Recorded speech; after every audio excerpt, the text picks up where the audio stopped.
Hey guys, welcome back. As you can see, I have my husband Barry here with me, somewhat reluctantly, but he's here nonetheless.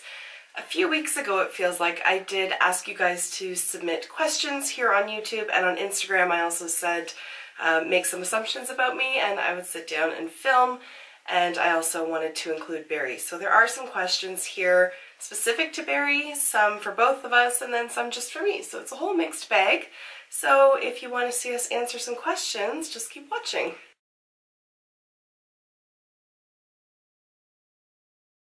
We'll start with the assumptions first. Most of them are just going to be geared to me, and that helps you acclimate to being on camera and sitting in front of bright ass lights. So one of the assumptions was that I'm really shy and quiet. Yes and no. If there's like more than 3 people in a room, I kind of shut down. But up until that, that's like my sweet spot, and I'm totally fine. Barry would argue that I'm not shy because I can like engage in small talk with people, but it's very situational. It's like if I know that the small talk is like very short term, like waiting in line at like a Tim Hortons or something, that's totally cool. But if I'm like trapped in a car with somebody and have to make small talk, totally different situation. Somebody else said that my makeup takes a long time to do. Again, yes and no. Oh, I can vouch for the length of that. I actually can do makeup in like 5 minutes when pressed. But I prefer to take my time with it. I just enjoy the whole process of it, to be honest. Like, it's just sort of a ritual, if you will, and it allows me to focus on something other than life and adulting. And I just really enjoy that escapism of it. So in the mornings, probably about 20 minutes, 25. It's usually about 25. I usually get in here around 8 and then I'm upstairs around 25 after. So that's typically it, but I can do it in like under 10. You can do 5-10 minutes. Yeah. For videos though, usually 45 minutes to an hour. Just because I really take my time with it. I use like cream products and just like chill and enjoy it, so it takes a lot longer. Somebody that we know, said you are overly polite to service staff and hate people who are rude to them. Well, that's totally true. Yeah. We really are. Like, we kind of live by the treat others as you want to be treated type thing, right? The golden rule. Absolutely. So. Like, we will, like, stack the plates, but like in an intelligent way, not just, like I got through law school waiting tables and people like try to help and I'm just like, please don't, please just don't. Don't grab shit off the tray, don't do that. There's a whole method to this madness. But we will like gather all the garbage and we don't let the kids run around. Like, I hated that when I was a server. Yeah. I hate it when I'm sitting actually having a meal and there's like kids running in and out of your legs and all around and like, no, just sit. So we're pretty good. Like, especially we don't really go to restaurants anymore. Like, no. Bennett's a holy terror. He's a terror. But even with Aspen, like, even at 4 or something, I remember we went to the Keg and there was like the waiter and the person sitting at the next table over both complimented us on her behavior because she was just fantastic. So not only are we nice to staff, but we're also nice to other patrons. We're just phenomenal people. All right. Oh, I can't answer this one. I can't answer that personally. The assumption is that I'm an incredible mother, wife, and friend. I'll say yes to that. Yes and no. I have my moments. I think anybody does. No, we all do. We're right? Parents, right? I can say that I am a loving mother, wife, and friend. Like, ain't nobody on this earth loves you or our kids more than I do. That is for sure. You might tie me in the love compartment for the kids. Department, not compartment. But I don't know about incredible. I do my best, but he's the incredible one. He truly, truly is. I remember, sorry. I'm getting over yet another cold. Somebody made the assumption that I make a really good cucumber salad. And I think that's hysterical. A, because I don't really know what a cucumber salad is. But if I did make one, it would probably be good because cucumber's good. But I don't know what a cucumber salad is, so no, I can't say that I make any sort of stellar salads at all, to be honest. But I loved that assumption. I thought that was hilarious. Okay, so here's one that we can answer together. That I am the bad cop when it comes to the kids, and he is the good cop. We kind of take our turns, like... We do. Like, we kind of balance each other out. Like, once I'm at my breaking point, he's normally fine, and when he's at his breaking point, I'm normally fine. Yeah, it works out really well. Like, where the poop really flies is when we're both just like, ah! Which does happen from time to time. Yeah. But thank God for screen time. That's all I can say. So I don't think either one of us is like the one that does all the discipline. Like, but we also don't gang up on them. No. Like, if I have a talk with Aspen about something that she's done, Barry's not there like, yeah, and another thing. Like, he lets me take the lead on that one, and same with Barry. And then we kind of talk to each other afterwards about what we've said, just so that we can back each other up if necessary, but we never gang up on either of them, to be honest. And the only time that we really yell at them is if they're about to do something, like... dangerous. Really dangerous. Like, 70 French fries in the mouth, Bennett. Kind of dangerous today. The kid had, like, fries coming out of his mouth, and he was choking on them and crying. He was trying to push them in. And, like, it just, we're like, no! So things like that, like life savings, yeah, we're gonna yell at that point. The next one was that Barry and I never fight. That's true. I can't say that we've ever had, like, any sort of drawn-out argument on anything, but we annoy each other every now and then.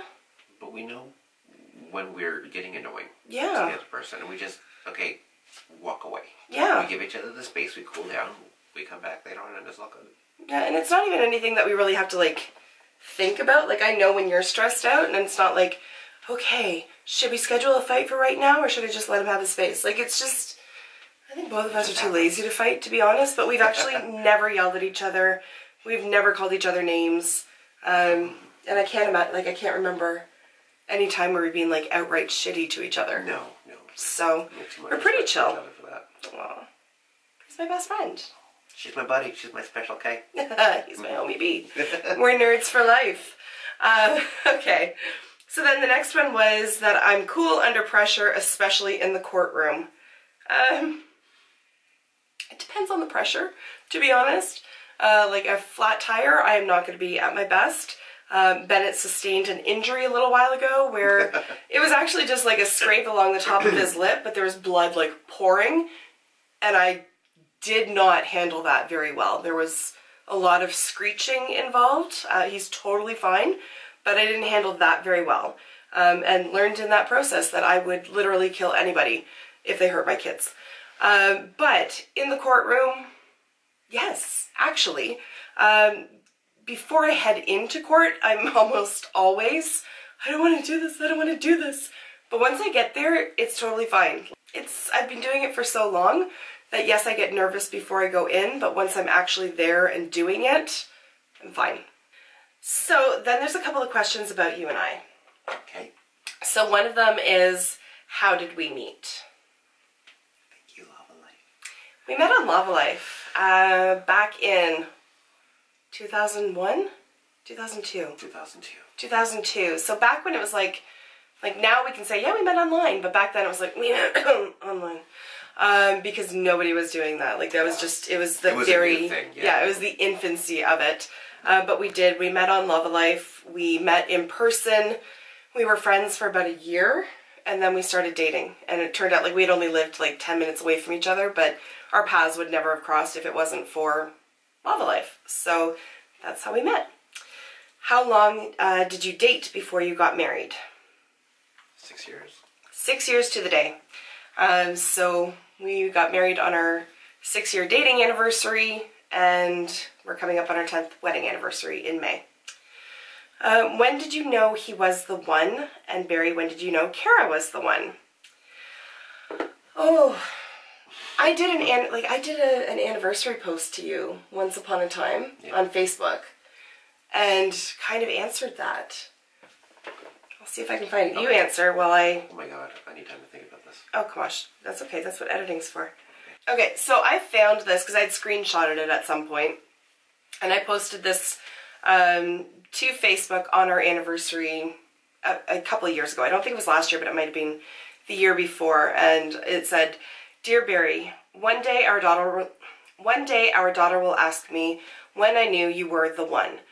The ladybug keychain that you gave me almost 15 years ago, months before we began dating, planted the first seed. But it might also have been the night you held me in the hospital while my father quietly passed away. It might have been the day when you took me to the park to show me the fireflies. Or it could have been the time when I told you to walk away from the mess that I was and you refused. I will tell her all of these stories and will explain that it wasn't a matter of when, but of how. I knew and continue to know you are the one, because I've never once wondered whether there might be somebody else." Actually, it said somebody better, but anyways, happy anniversary. So that was my answer. Now he has to try to top it. How did you know I was the one? I just have to try to think of something.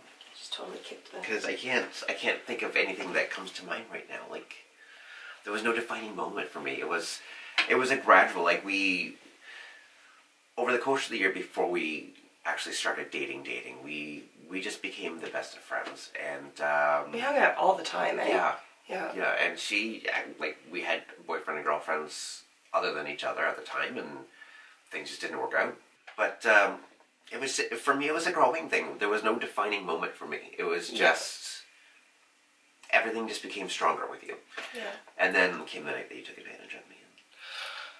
That makes it sound really, really bad. Oh my God. Have the context. We have this ongoing thing where he thinks I put the moves on him, and I say, no, he put the moves on me. That's all it is. I didn't sexually assault him. Anyways, thanks for that. Moving right along. Okay, so there's another question for the two of us. What's one thing you wish people understood about you?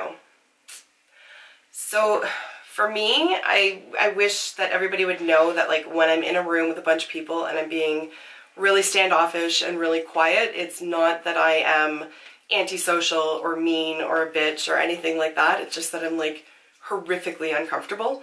Even if it's a group full of my friends, if they're all there, it still overwhelms me. So when I am super quiet, or if I don't show up to group events, it's not that I'm screw you guys, I'm better than you. It's that the social anxiety is real, and I just am not comfortable in a situation like that. See, this is why we're soulmates. Because it's the exact same thing for me. I've actually been told that people think I'm rude ages ago because I just don't talk very well to people. And it's because I'm just terrified of talking. Yeah. And it's so funny because we're both nice people. Yeah, oh yeah. And I can be outgoing, but I'm also a total and classic introvert. So even though I can be outgoing and super friendly, it takes a toll. And then I just need my own space and quiet, and I kind of have to recharge that way. It's very draining. So it's nothing personal if I don't show up to your party. I love you still. It's just the situation makes me uncomfortable. Yeah. Also, if you make plans with me and ever cancel, I'm going to be totally happy. That is totally fine with me. I love canceled plans. So, all right. Another question for both of us is, if you could only keep one sense, what would you choose? I couldn't go through life without seeing. Yeah. I could do without any other sense, that's fine. Although not hearing being able would to, be difficult. Yeah, not being able to feel something would be really weird. That'd be weird. But sight, I'm terrified of going blind. Absolutely phobic about it. So I think sight would be the one for me. Yeah. Not that I want to give up any, but... If you could choose to give up just one, what would you choose? If I could only give up one? I would be a lot skinnier if I couldn't taste food. So... We need a lot healthier. I'd also be a lot more miserable. But I think taste or smell. Smell would probably... My nose doesn't work very well anyway, so... I the worst sense of smell. Yeah. I don't know, one of those two. So this question is clearly not for you. When did you start getting into makeup? Probably around the fall of 2012. So that's when I went back to work after I took some months off to be with Aspen after she was born. And that's when I discovered YouTube. I discovered makeup tutorials and started to learn like how to choose a foundation shade and how to apply it and all of that, because prior to that I had no knowledge. So that's about when I started really getting into it. Okay, so a really quick question is, do I pronounce my name Kara or Kara? And it is Kara. I'll answer to Kara. I've been called worse, but it is actually Kara. So Noelle asks, is your current career what you always wanted to be when you grew up, or is there some other dream career you really wanted? So lawyering was not the A choice. I really wanted to be a forensic anthropologist. So when I did my undergrad, it was all in forensics, and I really wanted to deal with bones for the rest of my life. I don't know what it was. I always wanted to be in forensics from the time I was like 12 or 13. I grew up in St. Catharines, and the Kristen French and Leslie Mahaffey murders really had an impact on me, to be honest. So I'd watch all the news, and the fact that they were able to find like a spot of blood in an entire house and tie them to Kristen French like kind of blew my mind when I was 13. And so that's what really got me into forensics, and then it just kind of grew from there.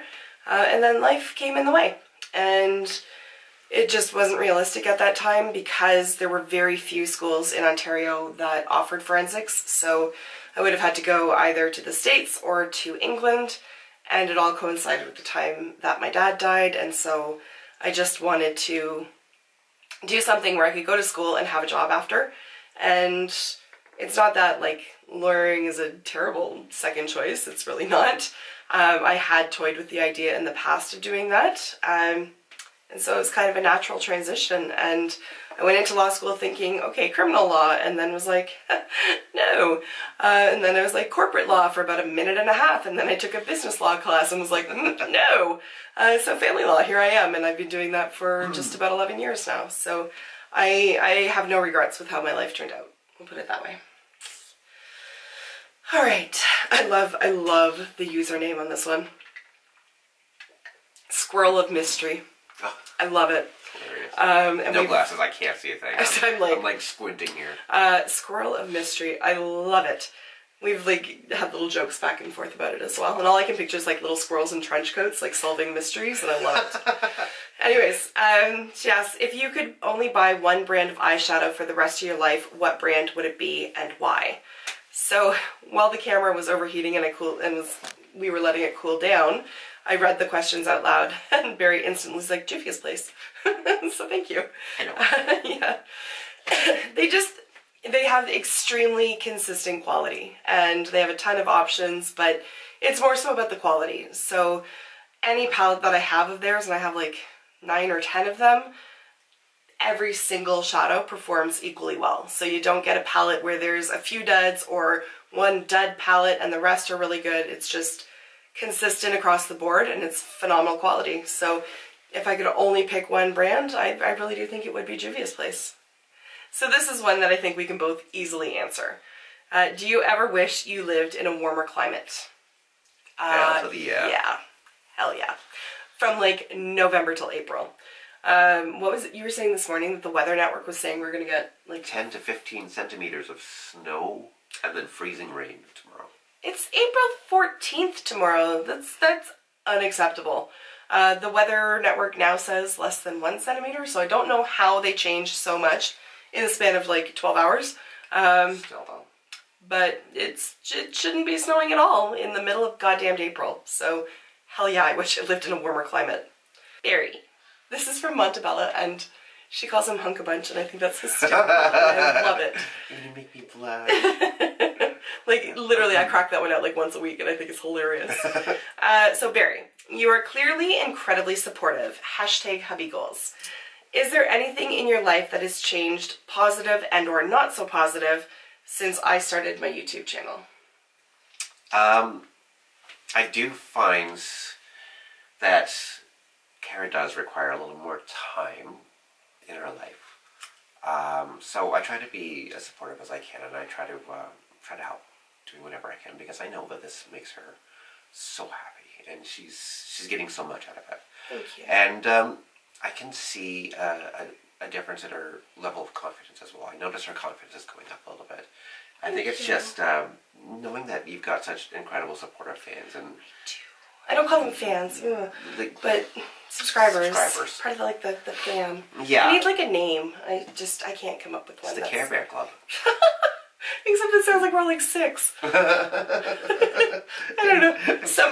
It'll eventually organically happen. I just can't. No. Anyways, go ahead. Okay. There's no real negatives other than just I need to do a little extra around the house to help, but I have no problem doing that. I love that, and then I get my evenings after the kids are asleep. So no, but it's really hard. I know the balancing is really hard. Like Barry makes it so great for me. It gives me so much like support and time, and I truly appreciate it. But I always feel guilty. Like I always feel guilty, even though he never complains about it. Like he never does a guilt trip. He's never like, fine, I'll watch that. Like there's never any bad attitude about it, but I still feel guilty. It's just like, it's the mom thing, right? Like it's, well, the parent thing. Any parent, but I do appreciate it, and I do love this little collective that we have going on here, so. Just know that I don't harbor any ill will or anything. Thank you. I really don't. I love you, and I just want nothing but the happiness for you. I love you. I love you too, honey. All right. So on that note, thank you so much for submitting your assumptions and your questions and just being a part of all this, getting him back on camera. You guys seem to be every bit as accepting of him as you are of me, and I love you guys. So thank you so much. Thank you for taking the time to watch, and I will see you in my next video. Bye for now. Bye for now. Do you ever wish you lived in a warmer client? Oh, hell yes. Client. Shit. Did I say client? I think so. Oh, fuck, man. Don't work on the mind. Alright. So this is one that I think we can both easily fuck me. You've screwed me up now. Jesus. Did you just yawn? Sort of. Alright.